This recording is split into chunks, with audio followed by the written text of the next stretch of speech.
Hello dear students, exercise 7.2 का question number 4 हम start करेंगे। देखिए क्वेश्चन में क्या बोला गया है। Find the ratio in which the line segment joining the points -3, 10 and 6, -8 is divided by -1, 6। अब आपके पास देखिए क्या फाइंड करने को बोला है। सबसे पहले फाइंड द रेशो फाइंड करने को बोला है, तो हमें सेक्शन फॉर्मूला यूज़ करना है।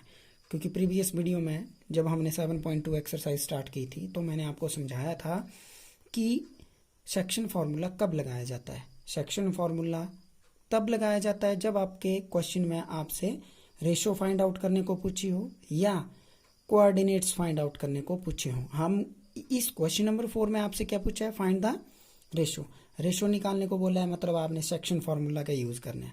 ठीक है, अब आप देखिए इसमें क्या होगा। इन विच लाइन सेगमेंट, एक लाइन सेगमेंट है, कैसे फॉर्म होगा। Joining the points -3, 10 and 6, -8। इन दो पॉइंट्स को मिलाने वाला जो रेखाखंड है, मतलब उसको लाइन सेगमेंट बोलते हैं। लाइन सेगमेंट, इन दो पॉइंट्स को ज्वाइन करने वाला जो लाइन सेगमेंट है इज डिवाइडेड बाय -1, 6। एक पॉइंट है जो इस लाइन सेगमेंट को आपके डिवाइड करता है और उस पॉइंट के कोऑर्डिनेट क्या है, -1, 6। हम लिखते हैं -1, 6 और इस पॉइंट का नाम C दे देते हैं, इस पॉइंट का नाम A और इस पॉइंट का नाम B। ठीक है, सेक्शन फॉर्मूला अप्लाई करना है तो एक बात तो फिक्स हो गई आपकी, कौन सी। First point x1, y1, last point x2, y2 और इस पॉइंट के कोऑर्डिनेट कहाँ लिखे जाते हैं, लेफ्ट हैंड साइड। क्योंकि सेक्शन फॉर्मूला किस पॉइंट पे लगता है, जो पॉइंट आपका लाइन सेगमेंट को डिवाइड कर रहा होता है उस पॉइंट के कोऑर्डिनेट आपने हमेशा लेफ्ट साइड में लिखने हैं। मैंने प्रीवियस वीडियो में भी ये चीज़ आपको क्लियर की थी। ठीक है, तो थोड़ी सी डिटेल बनाते हैं हम। लेट करके लिखते हैं, let A and be the given points। ठीक है, एंड कौन सा point, C be the point which divide line segment AB। C के कोऑर्डिनेट यहाँ लिख देना साथ में, -1, 6। Divide the line segment AB in the ratio. अब बात आती है रेशो। ठीक है, आपने रेशो फाइंड आउट करनी है तो रेशो आपको लेट करनी पड़ेगी। रेशो क्या आएगी इसकी, K:1 मान लेते हैं, पॉइंट का नाम C। अब यहाँ पे आपने फोकस करना है K:1 का मतलब क्या होता है। एक वेरिएबल ले लिया, एक पार्ट आपने फिक्स ले लिया। हमने K:1 क्यों माना कि इस तरफ को हमने एक पॉइंट फिक्स मान लिया और इस पॉइंट के इक्वल में हमने इस तरफ को K वेरिएबल मान लिया। K की जगह आपके पास कोई भी वैल्यू आ सकती है, 1, 2, 3।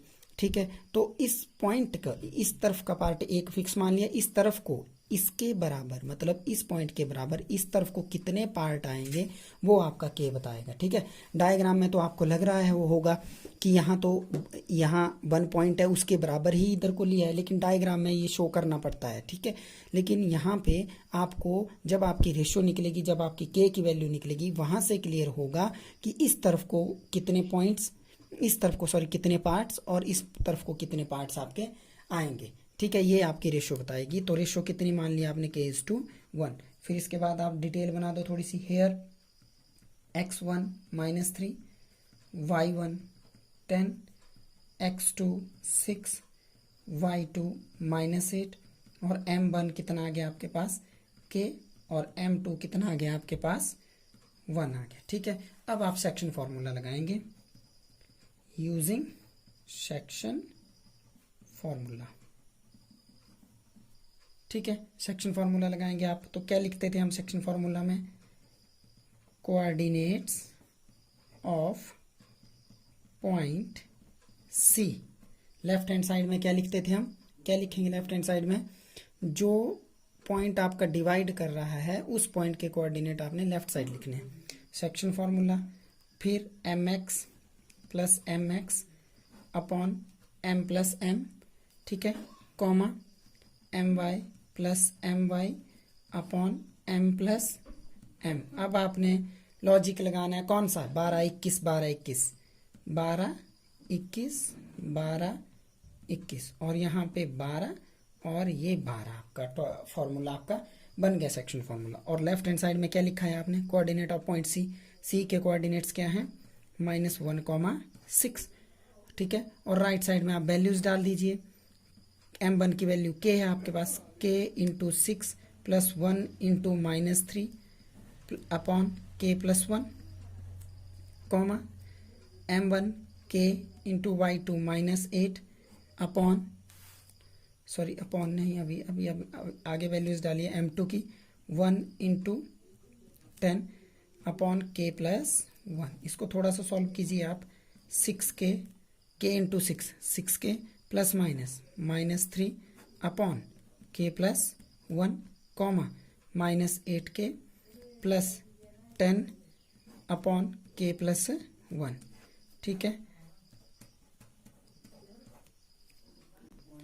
नेक्स्ट देखिए, अब आप यहाँ इसको सॉल्व नहीं कर सकते, यहाँ भी आप सॉल्व नहीं कर सकते क्योंकि वेरिएबल वाली टर्म है, कांस्टेंट है, प्लस माइनस नहीं हो सकता। अब आप क्या करेंगे, नाउ अब यहाँ पे फोकस करना है आपने। देखिए ये क्या है, कोऑर्डिनेट्स हैं, ठीक है, और ये क्या है, कोऑर्डिनेट्स हैं। मैंने आपको सेक्शन फार्मूला में ये बात समझाई थी कि ये जो पहला पॉइंट होता है कॉमा के लेफ्ट साइड में, ये x कोऑर्डिनेट है और ये y कोऑर्डिनेट है। मतलब जो हम सॉल्व कर रहे हैं ये x कोऑर्डिनेट चला हुआ है और ये y।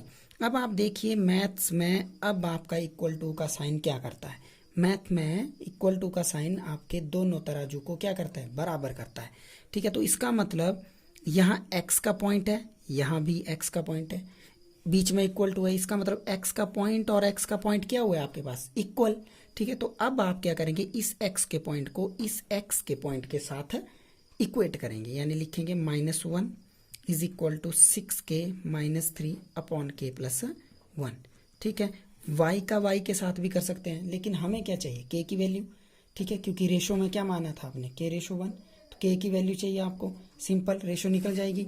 यहाँ इसको क्रॉस मल्टीप्लाई करेंगे, -1 into k plus 1 is equal to 6k -3 और माइनस से मल्टीप्लाई करेंगे अंदर -k -1, क्योंकि माइनस जब ब्रैकेट के अंदर मल्टीप्लाई करेगा, माइनस वाली टर्म मल्टीप्लाई ब्रैकेट के अंदर करेगी, साइन अंदर वाले चेंज हो जाते हैं, ठीक है। 6k -3, अब यहाँ -k और 6k इधर आएगा -6k और इधर -3 और इधर माइनस का 1 उधर जाके +1 हो गया। तो यहाँ क्या आया, -7k और इधर क्या आया, -2। थोड़ा सा इधर करेंगे इसको सॉल्व, तो क्या आएगा बेटा, k इज इक्वल टू -7 को -7 यहाँ मल्टीप्लाई कर रहा है। अब देखिए बहुत बड़ी कन्फ्यूजन बहुत सारे बच्चों को इधर होती है कि 7 के साथ यहाँ माइनस है, उधर प्लस करवा देते हैं इक्वल टू के पार, पर ऐसा नहीं होता है। क्या होता है, आपने कैसे देखना है कि यहाँ ये क्या काम कर रहा है, आपने 7 और k के बीच में देखना मैथमेटिकल ऑपरेशन कौन सा चल रहा है। 7 और k के बीच में कोई साइन नहीं है, इसका मतलब ये दोनों आपस में मल्टीप्लाई कर रहे हैं, और ट्रांसपोजिंग दो टर्म्स के बीच का काम देखकर की जाती है, ठीक है। अगर माइनस का 7 यहाँ k के साथ मल्टीप्लाई कर रहा है, इसका मतलब वहाँ पे ये डिवाइड करेगा, -2 अपॉन -7, इससे ये कट गया, k की वैल्यू कितनी आ गई, 2/7। अब रेशो क्या मानी थी आपने, ratio is equal to k/1, तो k की वैल्यू कितनी आ गई, 2/1/1। रेशो का मतलब डिवाइड, 1 से डिवाइड करेंगे इसको, यही आएगा, यानी 2/7 और इज इक्वल टू 2/7। ये आ गई आपकी रेशो, ठीक है, ये बन गई रेशो। इसका मतलब क्या हुआ कि जब ए बी लाइन सेगमेंट को सी पॉइंट डिवाइड करेगा तो इस तरफ 2 पार्ट्स आएंगे और इस तरफ 7 इक्वल पार्ट्स आएंगे, और इस तरफ उन्हीं 7 इक्वल पार्ट्स के बराबर 2 पार्ट इक्वल आएंगे। क्या मतलब हुआ इस चीज का, कंफ्यूज नहीं होना है। पूरी लाइन आपकी 9 इक्वल पार्ट्स में डिवाइड होगी, 7 पार्ट इधर चले जाएंगे और 2 पार्ट्स इधर चले जाएंगे, जिस पॉइंट ने आपको मतलब डिवाइड आपका किया। ये आपका क्वेश्चन था, आप इसका स्क्रीनशॉट खींच लीजिए अगर आपको इसको कंप्लीट देखना है इकट्ठा। अब नेक्स्ट क्वेश्चन देखिए आप, क्वेश्चन नंबर 5 क्या बोला गया इसमें, find the ratio in which line segment joining A and B, line segment किन दो पॉइंट्स को ज्वाइन करके बन रहा है, ए पॉइंट और बी पॉइंट को, ये एक लाइन सेगमेंट मैंने बना दिया।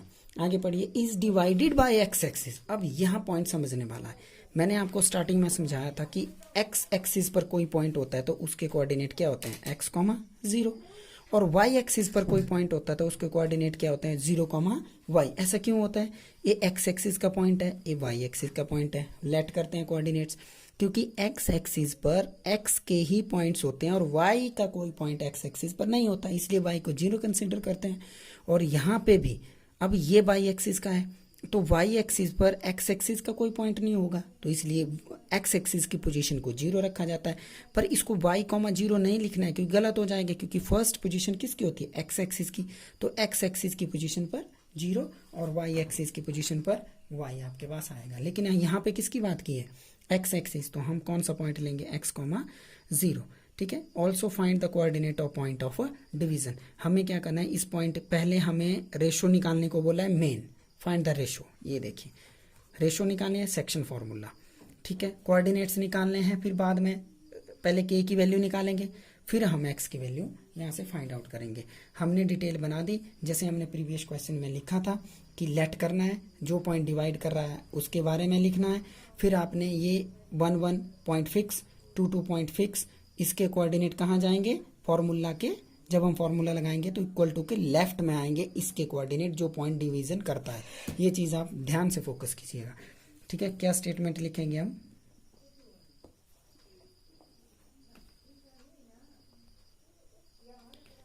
हम लिखेंगे coordinates of point C is equal to, formula लिखेंगे हम, लेकिन फॉर्मूला आपको पता है क्या होता है, formula m x plus m x upon m plus m y plus m y upon m plus m, ठीक है। 12 21 12, यहाँ 12 21 और यहाँ 12, ठीक है।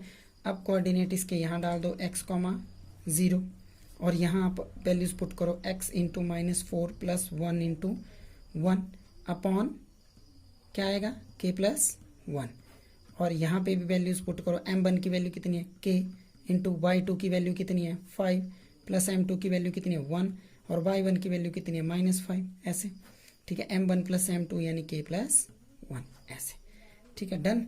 यहाँ आ गया -4k plus 1 upon k plus 1, right, और यहाँ क्या आ गया आपके 5k -5, क्योंकि प्लस माइनस माइनस 5 1 जा 5, 5 into k 5k is equal two into upon k plus 1।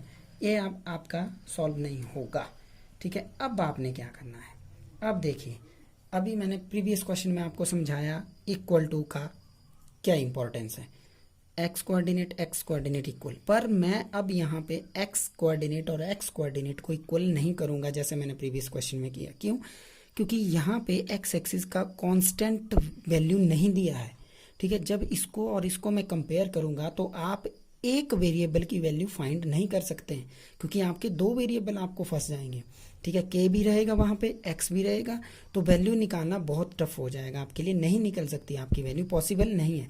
तो आपको क्या करना है, वाई कोऑर्डिनेट की वैल्यू वाई कोऑर्डिनेट के साथ कंपेयर करनी है। तो ये गलती भी नहीं करनी है कि 0 को एक्स के साथ कंपेयर कर दिया, क्यों, क्योंकि 0 वाई एक्सिस का पॉइंट है और ये एक्स एक्सिस का पॉइंट है, ठीक है, क्योंकि ये फर्स्ट नंबर पर है, तो आपने y का y के साथ ही कंपेयर करना है। तो आपने लिखना है now 0 is equal to 5k minus 5 upon k plus 1, ठीक है। क्रॉस मल्टीप्लाई करेंगे, 0 into k plus 1 is equal to 5k minus 5, इसको मल्टीप्लाई इसके साथ, ठीक है। तो यहाँ 0 आ गया, 5k माइनस 5, ठीक है। अब ट्रांसपोजिंग किसकी पहले होगी, कौन 0 के पास पहले आएगा, ये वाला 5 या ये वाला, कौन सा आएगा, ये वाला। जो प्लस ट्रांसपोजिंग किसकी सबसे पहले होती है, जो टर्म प्लस या माइनस कर रही होती है, मल्टीप्लाई और डिवीजन करने वाली टर्म की ट्रांसपोजिंग नहीं होती पहले, ठीक है। ये -5 इधर आएगा, माइनस का 5 0 के साथ क्या करेगा, प्लस का 5 इज इक्वल टू 5k, और 0 में प्लस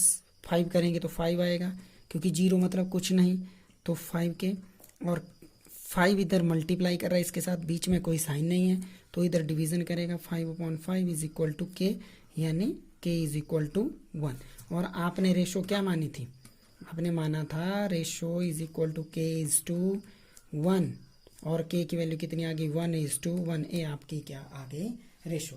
अब देखिए क्वेश्चन में लास्ट में आपसे क्या पूछा है, also find the coordinate of point of division, मतलब जिस पॉइंट ने डिवीजन किया उसके कोऑर्डिनेट भी आपको निकालने पड़ेंगे। तो यहाँ पे आप फोकस कीजिए, देखो यहाँ से आप इसको डायरेक्ट उठा सकते हैं, ठीक है। इसकी वैल्यू आपको निकालनी है तो आपने ना हो करके यहीं से ही x is equal to -4k + 1 upon k + 1 को कंपेयर कर देना है। अब आपको मैंने अभी बताया कि यहाँ पे हमने x और यहाँ x का कोऑर्डिनेट कंपेयर नहीं किया, ये दो हमने आपस में कंपेयर नहीं किए थे। क्यों? क्योंकि यहाँ भी वेरिएबल है, यहाँ भी वेरिएबल है, तो सॉल्व नहीं हो सकते, ठीक है। अगर आपको ऐसी इक्वेशन को सॉल्व करना हो तो आपके पास पर्टिकुलर सिंगल टाइप का वेरिएबल होना चाहिए, 1 वेरिएबल ओनली, ठीक है। 2 वेरिएबल्स होंगे, आप किसी पर्टिकुलर वेरिएबल की वैल्यू नहीं निकाल पाएंगे, ठीक है। अब आपके पास k की वैल्यू निकल चुकी है, ठीक है 1। अब आप इसको x और x कोऑर्डिनेट को कंपेयर कर सकते हैं, क्योंकि आपके पास k की वैल्यू है यहाँ डालने को। तो आप क्या लिखेंगे, x is equal to -4 into 1 + 1 upon 1 + 1, ठीक है। अब क्या करेंगे, x is equal to -4 + 1 upon 2 और x is equal to -3 upon 2। ए आपका x कोऑर्डिनेट, x पॉइंट की वैल्यू आ गई, और कोऑर्डिनेट्स क्या हो गया आपके पास, यहाँ x की वैल्यू डालेंगे तो कोऑर्डिनेट्स क्या बन जाएंगे, -3/2, 0। इस तरीके से आपने ये क्वेश्चन आपने सॉल्व करना है, क्वेश्चन नंबर 2, ठीक है। इसका भी आपने स्क्रीनशॉट खींचना है तो स्क्रीनशॉट इसका ले लीजिए और इसको इजीली देखिएगा कैसे किया इसको सॉल्व। Okay, thank you.